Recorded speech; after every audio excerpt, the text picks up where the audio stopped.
First of all, can I say that our talk this afternoon is information, it is not legal advice. We're more than happy to give you legal advice, but it is important to point out that everyone's case very much turns on its own merits.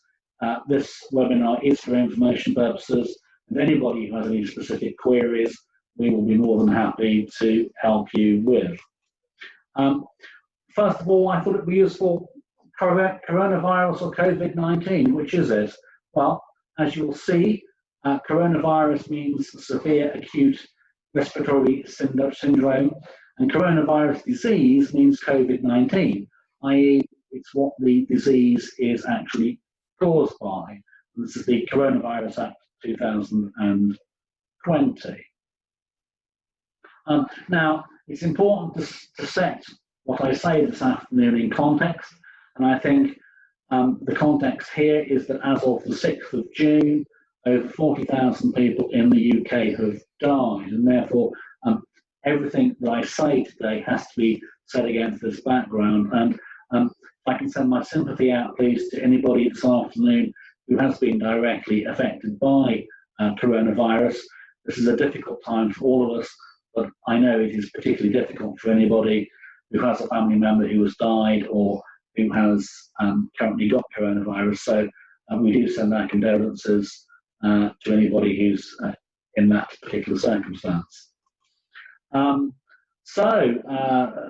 The villain of the hour, as some people would say, is there one rule for him and another for the rest of us? Well, hopefully we can unpick some of the facts behind the headlines this afternoon. There are quite a lot of regulations. This only takes us up to the 1st of June. It doesn't include the regulations relating to isolating yourself at home for 14 days if you're flown into the country, or as I understand from next week, you're going to be able to go to the zoo. These are the main early regulations. We have the original lockdown regulations made on the 26th of March. We have some minor amendments made in April. In May, they allowed garden centres to open and estate agents. And 1st of June is when there was the general relaxation. Yes, you could have 6 people in your garden and various other such matters. Now, an important thing is to distinguish between guidance and regulation. Governments issue an awful lot of guidance to go with regulations, and it is only that, it is guidance. It is not binding on anybody, and it is important to differentiate between the two of guidance and regulation. So first of all, in terms of the guidance which was issued, it said you must not leave home. What the regulations say is you must not leave home without a reasonable excuse. And that's quite important. The guidance says you can only exercise once a day. The actual regulations say you can take exercise alone or with a family member. They don't say how many times a day you can exercise. A number of people have commented about the sacrifices they've made. They've missed a family member's funeral. Well, the regulations again make it clear that you can attend funerals of family members, or if there are no close family members, then as a friend, you can attend somebody's funeral. And what is a reasonable excuse? The regulations don't define it. This is not unusual for government regulations not to define key phrases. It gives a list of examples of what will qualify as a reasonable excuse, but it makes it clear that this list is not exclusive. Hence, our friend Dominic. So it's not defined, and it's a question of judging things on the circumstances at the time. Again, guidance is not legislation. Please note that this guidance is of general nature and that people should consider the specific conditions of each individual place of work and comply with all applicable legislation. And that's one of the key things that I want to get across this afternoon. Whatever guidance may say, whatever Boris may say in the news, it is always important to look at what the actual legislation says in respect of such matters. So subjects we're going to cover this afternoon: visiting patients in care homes and hospitals, and then getting legal advice. If you are yourself in a care home or hospital, what are your rights to get legal advice at the moment? What about if somebody wants to die at home? Are they able to leave their care home or hospital? When it comes to getting legal advice, what is the mental capacity you need to make a will or lasting power of attorney? If you are ill in hospital or elderly in a care home, there's always going to be a question mark over whether or not you have the necessary mental capacity to make these documents. I think the important thing here is that often we hear sweeping statements about mental capacity. In fact, I've been speaking to a client over the last couple of days in connection with his father, who is dying, and he said to me today, I have been told that my father no longer has the mental capacity to make a will. And I said, well, is your father conscious? Yes, he said he is. I said, well, then he will have some mental capacity. But often this sweeping statement gets made, and it is made incorrectly. The point is that if you are ill or if you are approaching the end of your life, your mental capacity is likely to fluctuate. You will have good times and you will have bad times. When you are having a good time, it is perfectly possible for you to make a will or a power of attorney. And lastly, we will look at other options open to you if you're not able to make a will. First point to consider is, can you leave home yourself? As the regulations say, if you've got a reasonable excuse. And the regulations go on to say that you can leave home to provide care or assistance to a vulnerable person. And I would suggest that anybody who is elderly in care or is seriously ill is going to fall within that definition. Again, there's no clear definition. It refers to anybody over the age of 70 or anybody who is pregnant. But again, these are not treated as exclusive categories. So what is the situation over visiting hospitals? Well, we've got the NHS COVID-19 infection control and prevention guidance issued in May. It talks about essential visitors only, such as parents of paediatric patients. I think you can read into that for paediatric patients, i.e. children, equally geriatric patients. If you've got an elderly person in care or in a hospital setting. Now, the following one is the crux to what I'm going to be saying over and over again this afternoon. Risk assessment and practical management should be considered in a pragmatic and proportionate way. This is really quite important when it comes to making decisions. You cannot apply blanket rules. This concept, no visitors full stop, is not something which any hospital or care home can apply come what may. It is a question of balancing the risk against the consequences of somebody not being able to see somebody. And again, you'd be looking at, is this somebody who's dying? Is this somebody who is very distressed?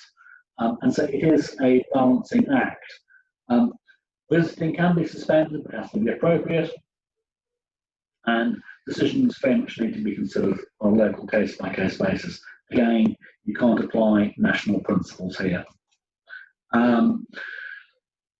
They are saying from the 15th of June, people will have to wear face masks. Again, we've got no regulation, and the guidance is a little bit vague on that at the moment, just talking about people being strongly urged to wear a face mask in hospital.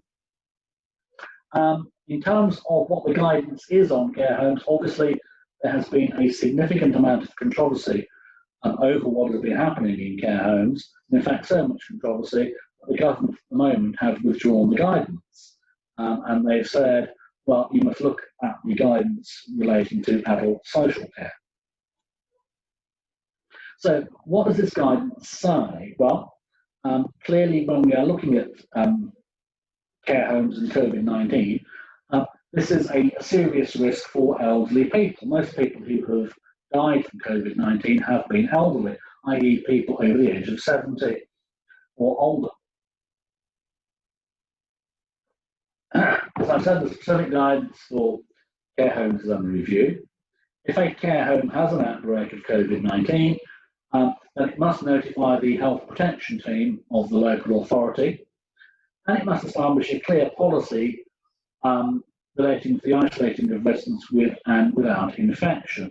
And I would suggest here that if they have patients who are terminally ill, who need to see people, there is a question of saying, okay, well, can we isolate these people in a particular part of the care home where they can see visitors? And if that hasn't happened, the question should be asked, well, why not? There is a need to control visitors, clearly. However, that has to be balanced against the fact that the emotional support and companionship for residents is vital. Again, that is taken from government guidance. I mean, all the guidance we're going to refer to today is guidance which has been issued whilst COVID-19 has been happening. When we look at end of life, again, while we have recommended that care homes limit unnecessary visits, visits at the end of life are important, both for the individual and their loved ones, and should continue. Again, this is the current guidance for people in care homes. So it would be a case of care homes looking at the arrangements they need to put in place to address this. Even with COVID-19, they can't just turn around and say, you can't come in.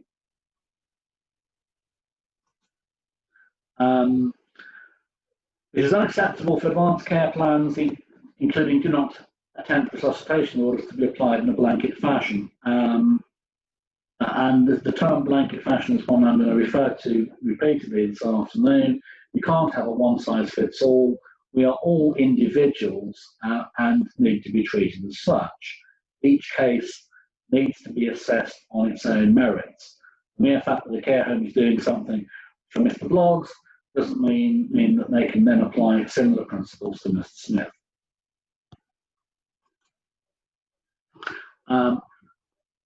Essentially to this is Article 8 of the European Convention on Human Rights. And these say everyone has the right to respect for his private and family life.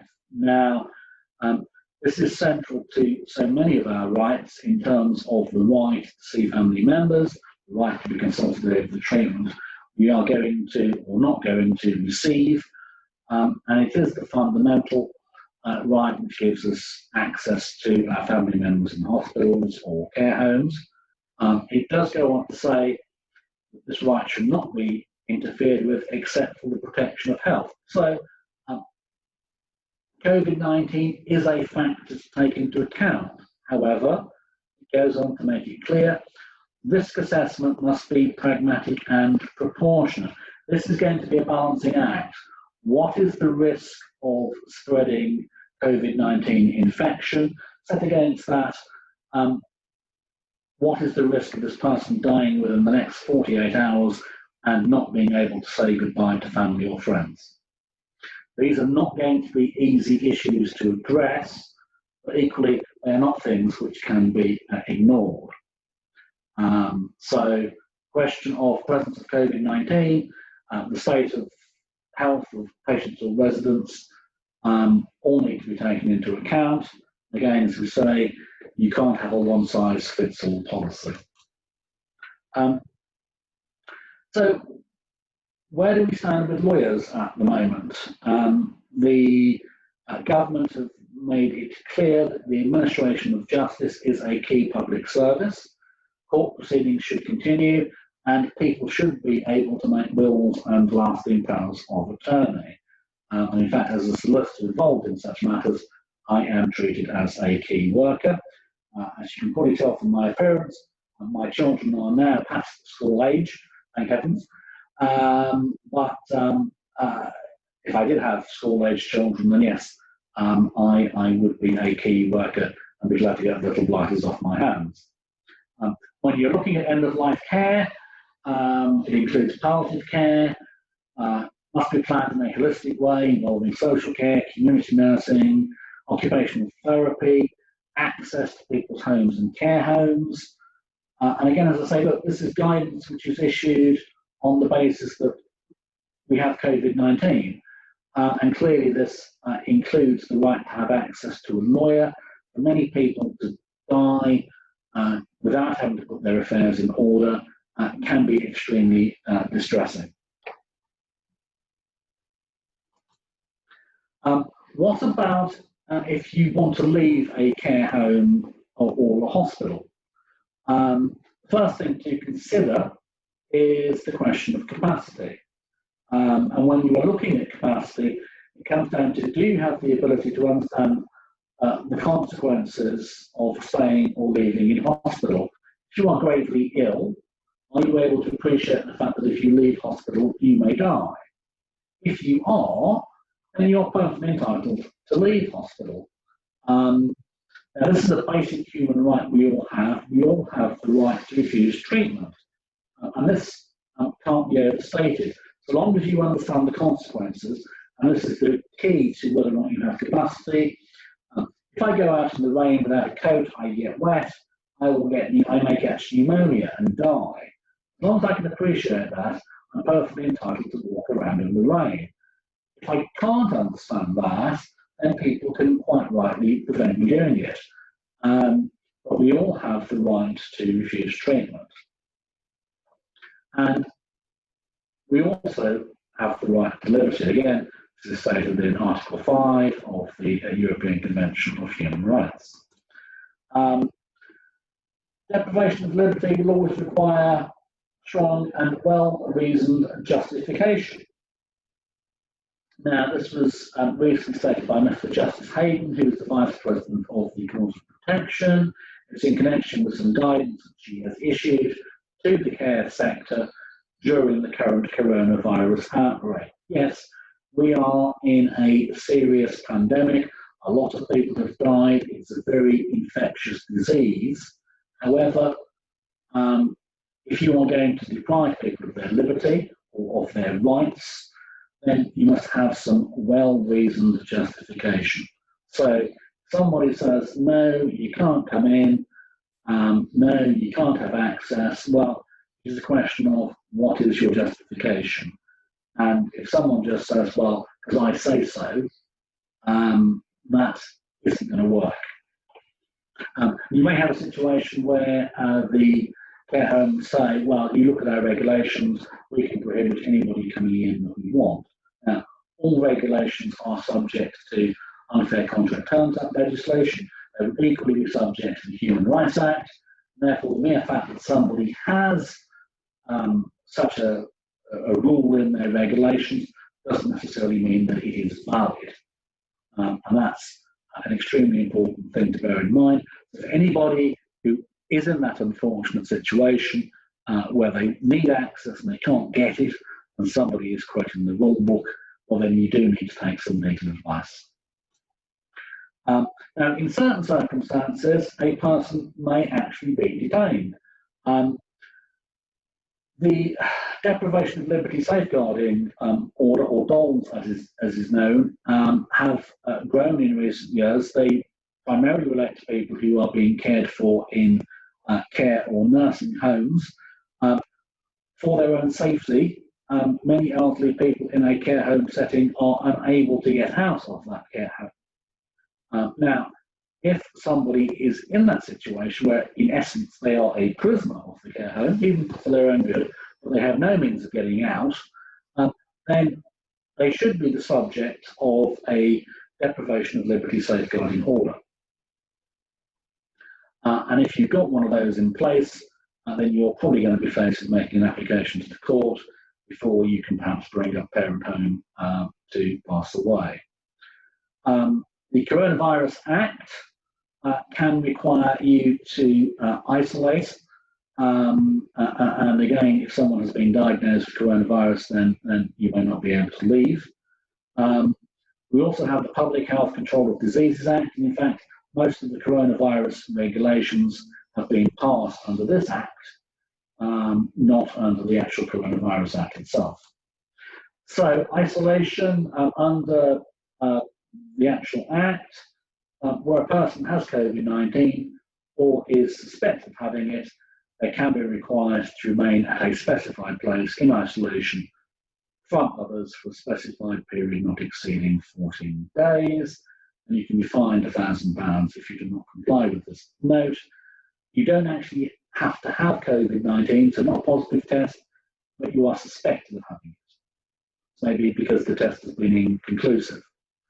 The important thing equally here is the period of isolation must not exceed 14 days.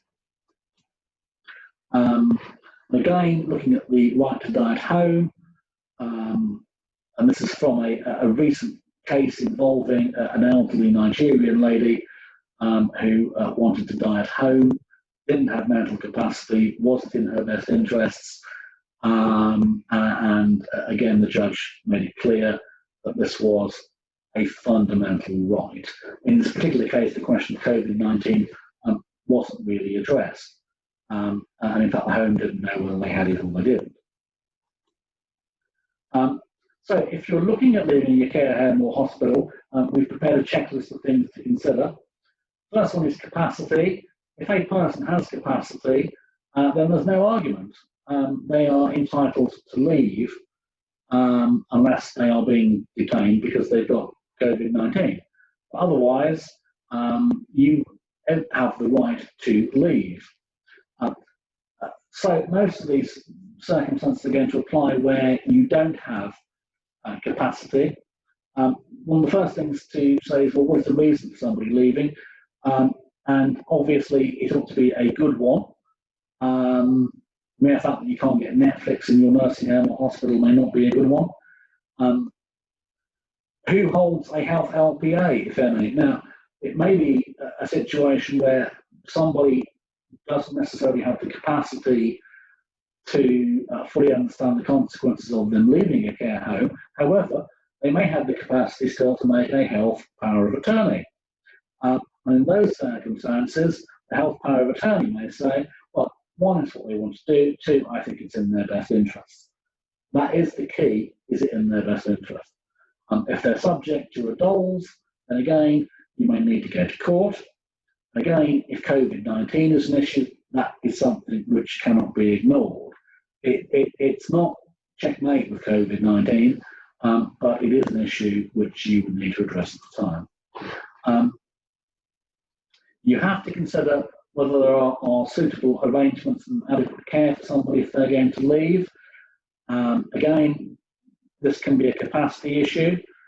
Someone might say, well, I know it's not that suitable, but quite frankly, I want to go home. I might have to share a room. I'll put up with it. Might be sleeping with the dog. I'll put up with it. As long as they can understand the consequences of their actions. What is their medical condition, and is adequate external medical care available? Now, there's a world difference between somebody who needs a ventilator and somebody who may just need pain relief. And therefore, again, you look at each individual case. Can somebody be adequately looked after?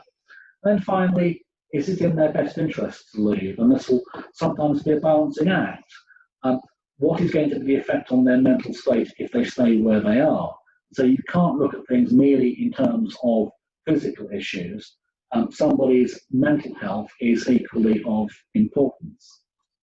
Now, do I need a lawyer? Now, you might say I'm slightly prejudiced when it comes to these kind of things. Yes, I would, of course, totally agree that everybody should have a lawyer. Why not? However, there can be certain circumstances, particularly if somebody is in care or in a nursing home or in a hospital, someone's just recently been diagnosed with COVID-19 or with some other major complaint, and they don't have a will. This can have really serious implications if you are living with somebody that you're not married to, or even if you are married and you have children. Not having a will can be a major problem. What about if you have a partial intestacy? Now, this itself can be an issue. You may have a will, but it may not dispose of all of your property. We sometimes see wills where someone says, well, I leave a third of my estate to Fred, I leave a third of my estate to Jeff, and I leave a third of my estate to John. John has passed away. In those circumstances, you have a third of your will which is undisposed of, and this may cause problems. Or you may have a situation where somebody owns a house, which they've left to a favourite nephew in their will, and that house is now being sold. Those kind of issues can cause really significant problems because you no longer have the main asset that you want. Or you can have a poorly drafted will. We've seen these. Again, I would tend to regard any will which leaves something like a house to somebody who's poorly drafted, because often it's the biggest asset people own, and what happens if the asset is no longer there when you die. Or you see wills where people have disinherited each other. You may have an enduring power of attorney. These are problematic. They didn't need to be registered when they were created, and therefore sometimes they were never properly completed and may become invalid. They of course only deal with your financial affairs, and equally they look at things from a very black and white perspective. You've either got capacity or you haven't, and we live in a society which acknowledges now that things are very different. You may have no power of attorney at all, and again, you want one so someone can stand up for your rights. And again, lasting powers of attorney, as we've been talking about, these can be a very useful tool to allow someone to argue your case on your behalf or getting them to look after your financial affairs. We all look in terms of wills, but wills only deal with our affairs when we are dead. It can be just as important to have someone who can manage our financial affairs whilst we're alive. IHT planning, two certainties in life, as Benjamin Franklin would say, death and taxes. The first one is going to visit us all at some stage, and it can therefore be important sometimes to look at tax planning in order to make sure that more of your assets go to those you love and possibly less to the government. And what about taking legal advice during COVID-19? We have produced some guidance on this in terms of how you can safely do it. Wills can be made through windows.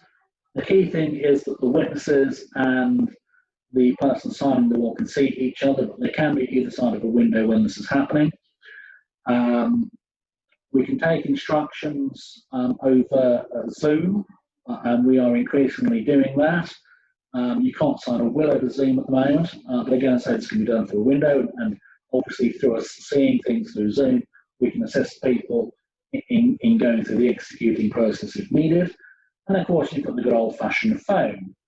This is never necessarily as good as actually seeing people face to face, and phone calls can take longer, but I've recently been speaking to a number of elderly people, and if we take enough time and we make good enough notes, we can establish that they have got the capacity to make a will. Now, when you look at capacity, there are two different tests, bizarrely, but there are. If you want to make a will, then we have to look back at the law as it was established in the 19th century in the case of Banks and Goodfellow. Three tests. Do you know what a will is? Secondly, do you know how much you have? Not necessarily the nearest penny, but you need to have an idea of what you've got. And thirdly, who should I think, and you'll see we've underlined the word think, about leaving it to? You need to be aware of the fact you have children. You don't necessarily need to leave them anything, but you do need to be aware of their existence. And your mind must not in any way have been poisoned or be subject to some delusion. We have the famous case of Mr. Costick, who left everything to the Tory party, and this was because he was suffering from a delusion that his wife and son had been taken over by certain dark forces who were out to get him. In that particular case, it was held that he was suffering from a delusion, and therefore his will should not be allowed to stand. Grief can be another very strong inhibitor on someone's rationale. Cases where people are suddenly dragged off to make a new will after the death of a spouse. When you look at lasting powers of attorney, there is a presumption of capacity. We are all presumed to be sane. I find this refreshing when I wake up in the morning that I am presumed to be sane. It's a nice way to start the day. It doesn't always last very long, but it's a presumption we all have. And again, the law says this is time and matter specific. I may not be sane enough to make a will in the morning, but I might in the afternoon, or vice versa. You're far better off taking legal advice from me at 9 o'clock in the morning than you are at 9 o'clock at night. What about alternatives? What about if you have a situation where for some reason you cannot make a will? Well, you can look at making a statutory will. Now, this may be the kind of thing you would want to do where, say, somebody has a will and they have left their biggest legacy, their biggest asset, their house, to you. And then perhaps they've left the residuary estate, say, to charity. They are now in a nursing home with the result that everything is going to go to the charity. Now, in those circumstances, you may say, well, this is a case where we ought to make an application to the court for a will, because really what they wanted to do was to make sure I got most of the assets. Or I've done a statutory will in the past where somebody has very close friends who they would want to inherit, and they're only living relatives who are in New Zealand who they don't know, but who would inherit under the intestacy rules. Another thing that you can look at are gifts in contemplation of death. Now, again, perhaps we have a situation where there's a severe COVID-19 situation, and for whatever reason we cannot get a will signed. So what do? We arrange a Zoom call, and the person on the other end turns and says, well, look, my friend Jimmy, I want him to have all the paintings in my house. You, Mr. Lawyer, you've got the keys to my house. I want you to give the keys to Jimmy so we can go and get all the paintings. And it's a question of whether you can do sufficient actions to pass the property over. There have been a number of cases on this, and basically what the law says is if you can do all that you possibly can to transfer ownership of the property, then this is something that you can do. And it's about the formalities of a will. One note of caution, if you're in that situation, receiving those gifts, then you do have to bear in mind inheritance tax. The mere fact that the gift is being given away doesn't mean that there isn't going to be inheritance tax that needs paying. Any assets which are given away within 7 years of death are taken into account for inheritance tax purposes. Now, that brings our presentation for today to a close. I will be happy to answer any questions that anybody has out of the topics which have arisen. Thank you, Nigel. That was pretty amazing, actually. I also learned a few things. The questions are sort of coming thick and fast. I'm mindful of time. I've got a few questions, certainly, I think I really want for you to answer. One is that I'm just going to read it out. So if my mother has a power of attorney in place for health and welfare, how can I make the hospital be aware of this is my mother who is in coma and I cannot get through to the hospital to tell them? So could you get a sort of an idea of how this would work in practice? Okay, well, okay, fine. Well, it would be I mean, again, we live in an age where everybody tries to do things over the phone. I mean, this is a case of where I suppose if you've got the power of attorney and your mother is in a coma in hospital, you go down to the hospital with the power of attorney, stand at the door holding it up, and say, look, I've got a power of attorney here. You know, there are means of getting through, but I mean, you know, physically taking it down to the hospital and giving it to them if need be, or you know, using registered post. I'm working remotely, and I get what I term my Red Cross food parcels from you every day, Vinay, of documents which are delivered to me. You know, you can email people. We could certainly find out who to email in the hospital and email a copy of the power of attorney through. So there are things that can be done. So this question is, it's my mother who's in hospital and needs an PA.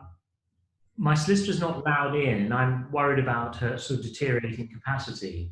And I think you spoke about this in terms of capacity, because I think this question doesn't say that, but I think it could be that she just may not be well enough, or indeed she really is losing capacity, or she might be on a ventilator. Can you give some sort of indicator? First, I suppose there's two questions within that one question.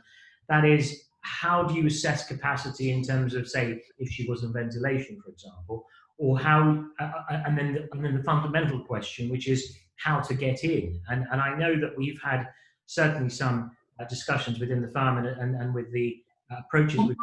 The guidance makes it clear that if you have an elderly or vulnerable person, you should be allowed to go in and see them.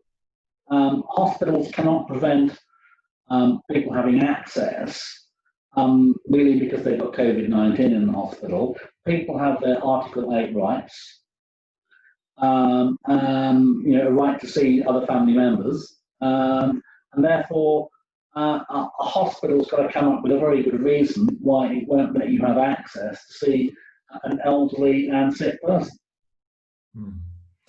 Because one of the difficulties we've had is, of course, for the hospital and the care homes to protect themselves, but there's that sort of that balancing act, and again, it comes back to the fundamental question: if you have either hostility or a wall, how do you approach both?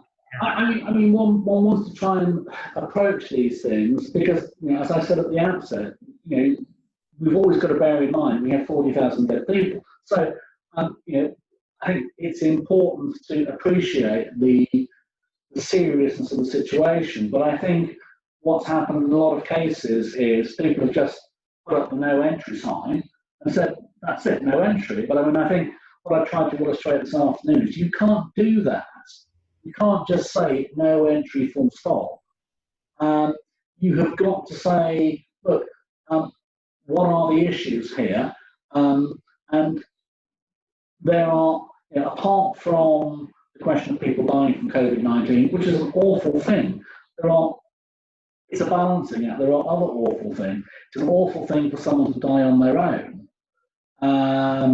And therefore, you have got to balance the two. And as I say, I would have thought that hospitals need to be looking at having a policy where if they have terminally ill patients, they're in a part of a hospital that you know, people can access, and that they've got a protocol in place for this kind of thing to happen. And if they haven't, they need to have it. And ultimately, if need be, well, you make a court application. I mean, hopefully that can be avoided.